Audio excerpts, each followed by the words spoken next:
नमस्कार, आप देख रहे हैं आरएन न्यूज। मैं हूं आपके साथ पल्लवी सिंह। रुक करेंगे देश और दुनिया की तमाम बड़ी खबरों की ओर। शुरुआत करेंगे कर्नाटक से, जहां कर्नाटक के मुख्यमंत्री बसवराज बोम्मई ने ओमिक्रॉन वेरिएंट को लेकर बेंगलुरु में कैबिनेट मंत्रियों की और अधिकारियों के साथ एक अहम बैठक बुलाई। रविवार को हुई इस बैठक में कई फैसले लिए गए। साथ ही कर्नाटक के स्वास्थ्य मंत्री डॉक्टर के सुधाकर ने बताया है कि राज्य में 28 दिसंबर से लेकर 10 दिनों तक के लिए नाइट कर्फ्यू लगाया जाएगा। ये रात 10 बजे से लेकर सुबह 5 बजे तक रहेगा। साथ ही कोरोना के खतरे के बीच न सिर्फ कर्नाटका बल्कि महाराष्ट्र में लॉकडाउन की आशंका बढ़ने लगी है। हालांकि हेल्थ मिनिस्टर ने कहा है कि 500 मीट्रिक टन से ज्यादा ऑक्सीजन रिक्वायरमेंट होने पर सरकार फैसला लेगी। महाराष्ट्र में ओमिक्रॉन के लगातार बढ़ते मामलों को देखते हुए अब राज्य में हेल्थ मिनिस्टर राजेश टोपे ने लॉकडाउन की आशंका जाहिर कर दी है। टोपे ने कहा है कि राज्य में 500 मीट्रिक टन से ज्यादा ऑक्सीजन की जरूरत होने की स्थिति में सरकार लॉकडाउन लगा सकती है। अगले 2 हफ्ते राज्य के लिए बहुत ही ज्यादा महत्वपूर्ण होंगे और देश में सबसे ज्यादा ओमिक्रॉन संक्रमित फिलहाल महाराष्ट्र में है। यहां अब तक ओमिक्रॉन के 110 केसेस सामने आ चुके हैं, जबकि महाराष्ट्र सरकार पहले ही राज्य में रात 9 बजे से लेकर सुबह 6 बजे तक धारा 144 लगा चुकी है। इसके तहत भी किसी भी पब्लिक प्लेस पर 5 से ज्यादा लोगों के जमा होने पर पाबंदी लगाई गई है। हालांकि आवश्यक सेवाओं को इस प्रतिबंध से छूट है।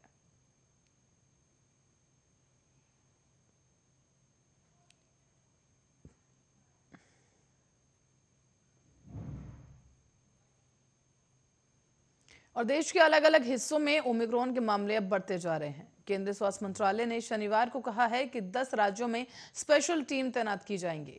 ये वो राज्य हैं जहां पर ओमिक्रॉन के केसेस सबसे ज्यादा हैं और या फिर वैक्सीनेशन की रफ्तार धीमी है। इन राज्यों में केरल, महाराष्ट्र, तमिलनाडु, पश्चिम बंगाल, मिजोरम, कर्नाटक, बिहार, उत्तर प्रदेश, झारखंड और पंजाब शामिल हैं। ये टीमें 3 से 5 दिनों तक राज्यों में रहेंगी और वहां स्वास्थ्य अधिकारियों के साथ मिलकर काम करेंगी। मंत्रालय के अनुसार ये टीमें खास तौर से कॉन्टैक्ट ट्रेसिंग, सर्विलेंस और कंटेनमेंट ऑपरेशन और कोरोना टेस्टिंग पर नजर रखेंगी। साथ ही जीनोम सीक्वेंसिंग के लिए INSA-CoG नेटवर्क को सैंपल भेजने में भी शामिल होंगी। ये टीमें अस्पतालों में बेड की उपलब्धता, एम्बुलेंस, वेंटिलेटर और मेडिकल ऑक्सीजन की सप्लाई भी सुनिश्चित करेंगी। इसके अलावा कोविड-19 वैक्सीनेशन की रफ्तार बढ़ाने पर भी जोर दिया जाएगा। बयान में यह भी कहा गया है कि केंद्रीय टीमें हालात का आकलन करेंगी, बेहतर इलाज को लेकर सुझाव देंगी और पब्लिक हेल्थ प्रोग्राम को लेकर उठाए गए कदमों पर केंद्र और राज्य सरकारों को हर शाम 7 बजे तक रिपोर्ट सौंपेंगी।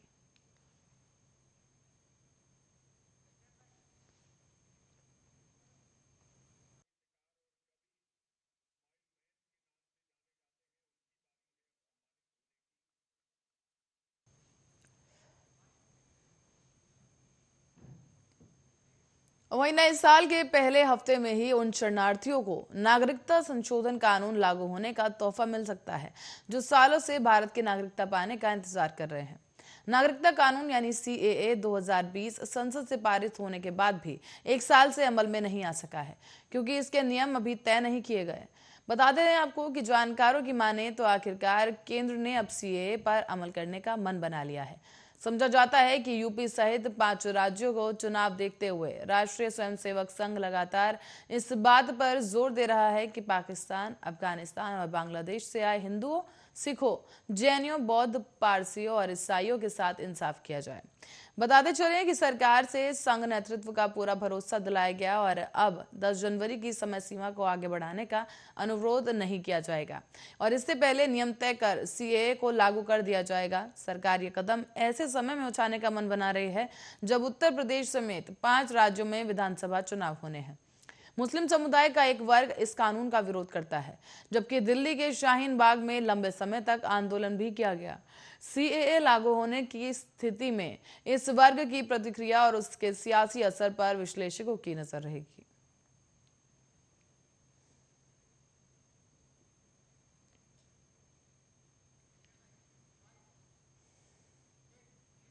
और कोरोना के नए वेरिएंट ओमिक्रॉन को देखते हुए अब PM मोदी ने देश के नाम संबोधन में 3 बड़े ऐलान कर दिए हैं। तो वहीं छत्तीसगढ़ में भी इस महामारी के खतरे को देखते हुए स्वास्थ्य विभाग की एक बैठक हुई। बैठक के बाद स्वास्थ्य मंत्री TS सिंह सैदेव ने कहा है कि 108 देशों में ओमिक्रॉन पहुंच चुका है। देश में भी ओमिक्रॉन तेजी से बढ़ रहा है। महाराष्ट्र, मध्य प्रदेश, आंध्र प्रदेश, उड़ीसा, तेलंगाना, झारखंड और इन तमाम राज्यों से छत्तीसगढ़ घिरा हुआ है। पड़ोसी राज्यों में केस मिल रहे हैं और अभी राहत की बात यह है कि छत्तीसगढ़ में पॉजिटिविटी दर 1% से भी कम है। प्रदेश में अगर केस बढ़ते हैं तो उतने बिस्तर हैं या नहीं, इस पर समीक्षा हुई। सिंह सहदेव ने कहा है कि सावधानी बेहद जरूरी है और सिंहदेव ने ये बैठक की जानकारी ट्विटर पर भी शेयर की। मीडिया के बातचीत के दौरान सिंहदेव ने कहा है कि बैठक में प्रदेश में संभवित ओमिक्रॉन संक्रमण को लेकर स्वास्थ्य विभाग की तैयारियों और परिस्थितियों के अनुरूप कार्य योजना बनाने के निर्देश दिए गए हैं। उन्होंने ये भी बताया कि ओमिक्रॉन के संक्रमण से निपटने के लिए हमारे पास 17,000 बिस्तर तैयार हैं। कोरोना से निपटने विभाग स्वास्थ्य सेवाओं मजबूत करने में लगा है।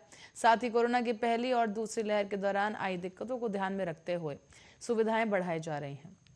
सिंहदेव ने विदेश से छत्तीसगढ़ आए लोगों के संदर्भ में भी कहा कि स्वास्थ्य विभाग उनकी पहचान कर रहा है। पुलिस की मदद भी इस दौरान ली जा रही है।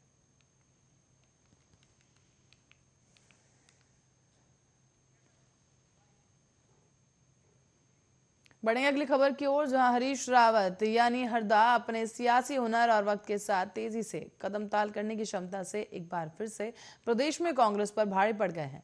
चुनावी मौसम में और मजबूत होकर उभरे हरदा के सामने पार्टी संगठन कमजोर साबित हुआ। हालांकि अब बढ़ी हुई जिम्मेदारी के साथ ही हरीश रावत के सामने भी मिशन 2022 को फतेह करने के साथ ही सभी को साथ लेकर चलने की चुनौती होगी। प्रदेश में जिस सत्ताधारी राजनीतिक दल भाजपा से कांग्रेस का मुख्य मुकाबला है, उसकी पहचान ही संगठन की शक्ति है। भाजपा को पिछले चुनाव में भी मिले प्रचंड बहुमत के लिए उसकी सांगठनिक क्षमता को भी श्रेय दिया जाता है। अगले विधानसभा चुनाव में भाजपा को सत्ता से हटाने के लिए कांग्रेस कमर कसकर खड़ी हुई है, लेकिन पार्टी संगठन अपने नेताओं से इतर पहचान को तरसता ही रहा। ऐसे में आपको बता दें कि पूर्व मुख्यमंत्री हरीश रावत प्रदेश में कांग्रेस संगठन की कमान संभाल चुके हैं। पार्टी संगठन को मजबूत बनाने में उनका योगदान को अहम माना जाता है। हालांकि ये भी सच है कि कांग्रेस संगठन दमदार नेताओं के पीछे ही खड़ा नजर आता है। अब विधानसभा चुनाव के मौके पर यही हालात हैं। प्रदेश में कांग्रेस की चुनाव अभियान की जिम्मेदारी संभाल रहे हरीश रावत एक बार फिर से खुद को पार्टी संगठन से बड़ा साबित करने में सफल रहे। हालांकि नई परिस्थितियों में उनके और मजबूत होकर उभरने के बाद पार्टी के भीतर वर्चस्व की लड़ाई भले ही धीमी पड़ जाए, लेकिन उन पर भी सभी को साथ लेकर चलने का दबाव निश्चित रूप से बढ़ा है। सहयोग की ताकत से ही चुनाव में कामयाबी की राह तैयार हो सकती है।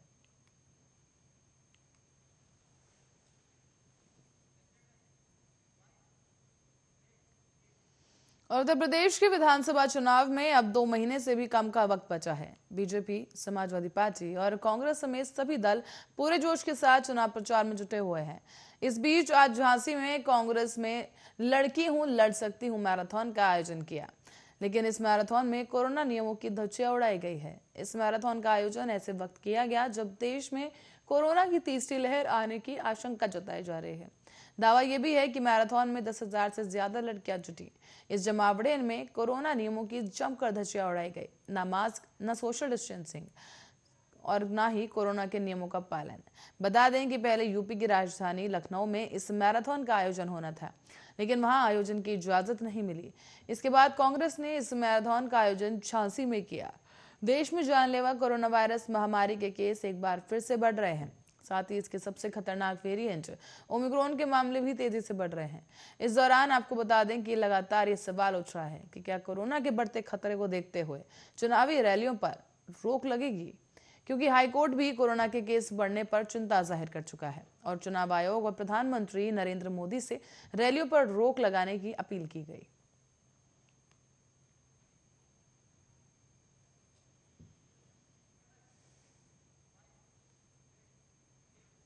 और उत्तर प्रदेश विधानसभा चुनाव 2022 को देखते हुए ऑल इंडिया मजलिस इत्तेहादुल मुसलिमीन यानी AIMIM के राष्ट्रीय अध्यक्ष असदुद्दीन ओवैसी लगातार यूपी में रैली कर रहे हैं।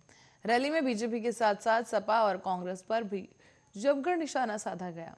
इसी कड़ी में शनिवार को असदुद्दीन ओवैसी फिरोजाबाद पहुंचे, जहां उन्होंने एक जनसभा को संबोधित किया है। इस दौरान उन्होंने हरिद्वार धर्म संसद विवाद और प्रदेश के मुख्यमंत्री योगी आदित्यनाथ पर जमकर हमला बोला। ओवैसी ने कहा है कि बाबा के दिमाग पर नाम बदलने का बुखार है। उन्होंने ये भी कहा कि फिरोजाबाद में बीजेपी की सरकार ने 17 पब्लिक हेल्थ सेक्टर कायम किए, पर डॉक्टर का इंतजाम नहीं कर पाए, दवाएं नहीं है।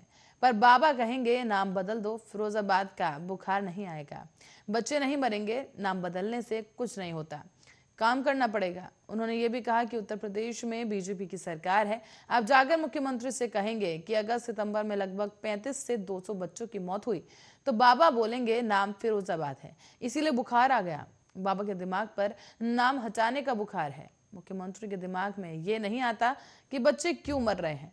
तो वहीं हरिद्वार धर्म संसद पर बोलते हुए ओवैसी ने कहा है कि वो मुसलमानों के नरसंहार की बातें कही गई, लेकिन बीजेपी की सरकार और प्रधानमंत्री नरेंद्र मोदी कुछ नहीं बोल रहे। उन्होंने आगे ये भी कहा कि हरिद्वार में एक महाशय ने कहा है कि अगर वो संसद में होता तो पूर्व प्रधानमंत्री मनमोहन सिंह को गोली मार देता, पर इस पर भी पीएम मोदी कुछ नहीं कहते। ओवैसी ने कहा है कि वहीं भगवा संविधान लाने की बात कही गई है, क्योंकि बाबा साहब का संविधान नहीं मानेंगे तो एक ने नथुराम गॉडसे की पूजा करने की बात कही। उन्होंने आगे कहा कि नथुराम गॉडसे की क्यों पूजा होगी, वो देश का पहला आतंकवादी था। इस रैली में ओवैसी ने अखिलेश यादव और कांग्रेस ने भी उन पर भी जमकर निशाना साधा।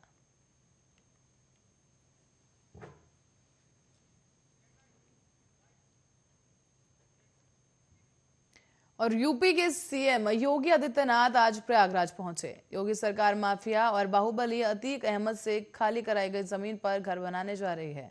बता दें कि ये जमीन पर अब जो गरीब हैं उनको सौंप दी जाएगी। सीएम आज उसी प्रोजेक्ट का शिलान्यास करेंगे। साथ ही आपको बता दें कि करीब 1731 स्क्वायर मीटर में इस जमीन को माफिया अतीक अहमद से खाली करवाया गया है और अब गरीबों के लिए फ्लैट बनाए जाएंगे। सीएम योगी आज इस प्रोजेक्ट का शिलान्यास करेंगे और इससे पहले कैबिनेट मंत्री सिद्धार्थ नाथ सिंह ने तैयारियों का जायजा लिया है, लेकिन गरीबों के लिए किए जा रहे इस नेक काम में भी राजनीतिक रंग रंगता दिखाई दे रहा है। जब योगी के मंत्री ने अतीक अहमद और समाजवादियों के संबंध को लेकर हमला बोला, तो यहां पर सरकारी आदेश पर समाजवादी पार्टी के झंडे को तो जलाया गया, लेकिन गरीबों के लिए बन रहे इस बस्ती की बाउंड्री को भगवा रंग से रंग दिया गया। कब्जे में ली गई इस जमीन पर 4 मंजिला ग्रीन बिल्डिंग का निर्माण होगा। यहाँ 4.58 करोड़ की लागत से करीब 76 फ्लैट बनेंगे और यहाँ parking, community hall, solar lights भी लगाई जाएंगी। सरकार का दावा है कि 1 साल में ये बिल्डिंग पूरी तरह से बनकर तैयार कर लिया जाएगा और इसके लाभार्थियों को सौंप दिया जाएगा। एक फ्लैट की कीमत लगभग 6 लाख रुपए होने का अनुमान जताया गया, जिसमें 1.5 लाख भारत सरकार देगी तो 1 लाख रुपए राज्य सरकार देगी। बाकी के 3.5 लाख रुपए लाभार्थियों को देना होगा। सरकार की इस फ्लैट स्कीम से गरीबों को सस्ते दाम पर ही घर मिल जाएगा।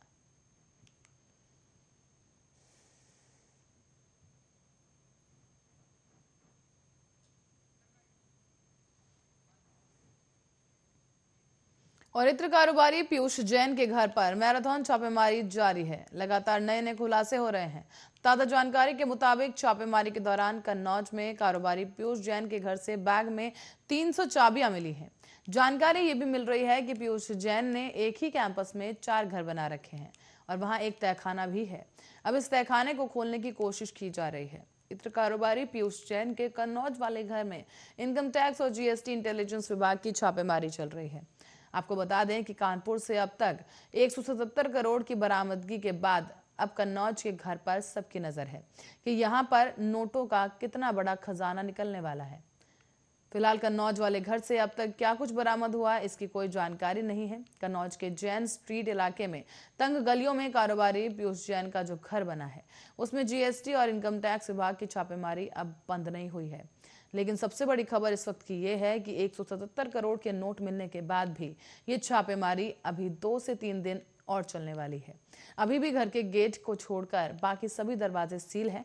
साथ ही हर गेट पर सीजीएसटी एक्ट 2017 के सेक्शन 67 का जिक्र करते हुए सील करने का नोटिस चस्पा है।